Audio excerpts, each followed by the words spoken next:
গাজা উপত্যকা জুড়ে চালানো নৃশংসতার জেরে দখলদার ইসরায়েলের যুদ্ধবাজ প্রধানমন্ত্রী বেনিয়ামিন নেতানিয়াহুর জনপ্রিয়তা তার নিজ দেশ সহ গোটা বিশ্বের নজরে সবচেয়ে নিম্ন অবস্থানে পৌঁছে গেছে। তারই প্রমাণ মিলল সম্প্রতি ২৭ সেপ্টেম্বর শুক্রবার জাতিসংঘের সাধারণ পরিষদের ৭৯তম অধিবেশনে ভাষণ দিয়েছেন দখলদার ইসরায়েলের প্রধানমন্ত্রী নেতানিয়াহু। তবে তিনি মঞ্চে ওঠার পরপরই সেখানে উপস্থিত অনেক রাষ্ট্রপ্রধান এবং তাদের প্রতিনিধিরা তৎক্ষণাৎ বের হয়ে যান।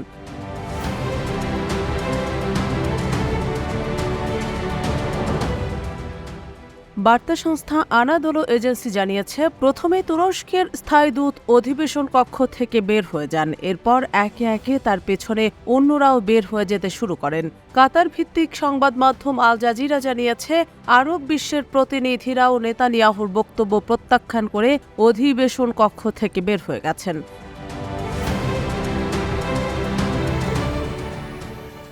সাধারণ পরিষদের সরাসরি প্রচারিত অনুষ্ঠানে দেখা গেছে, নেতানিয়াহু বক্তব্য শুরু করার পর অধিবেশন কক্ষের বেশিরভাগ আসনই খালি পড়ে আছে। এর একটি ভিডিও ইতোমধ্যে ভাইরাল হয়েছে। নেতানিয়াহু প্রায় আধা ঘন্টার মতো কথা বলেন। ওই সময় তিনি তার প্রতিপক্ষ হামাস ও হিজবুল্লাহকে নিয়ে আলোচনা করেন। নেতানিয়াহু বলেন, যতদিন পর্যন্ত তারা তাদের লক্ষ্য অর্জন না করবেন ততদিন যুদ্ধ অব্যাহত রাখবেন। গাজায় যুদ্ধবিরতির সম্ভাবনা পুরোপুরি নাকচ করে দিয়ে ইসরায়েলের প্রধানমন্ত্রী বেনিয়ামিন নেতানিয়াহু বলেছেন, চূড়ান্ত বিজয় অর্জনের আগ পর্যন্ত সেখানে অভিযান চালাবে ইসরায়েলি বাহিনী। সেই সঙ্গে গত এক সপ্তাহ ধরে লেবাননে যে অভিযান চালাচ্ছেন ইসরায়েলের বিমান বাহিনী তাও অব্যাহত থাকবে বলে জানিয়েছেন তিনি।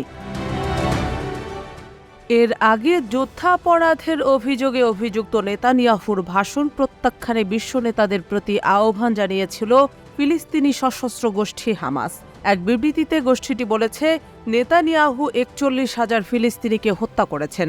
তার জাতিসংঘে ভাষণ নয়, কারাগারে থাকা উচিত। ধারণা করা হচ্ছে, হামাসের এমন আহ্বানে সাড়া দিয়েই বিশ্বের যুদ্ধবিরোধী দেশগুলো নেতানিয়াহুর ভাষণ না শুনে অধিবেশন থেকে প্রস্থানের সিদ্ধান্ত নেন।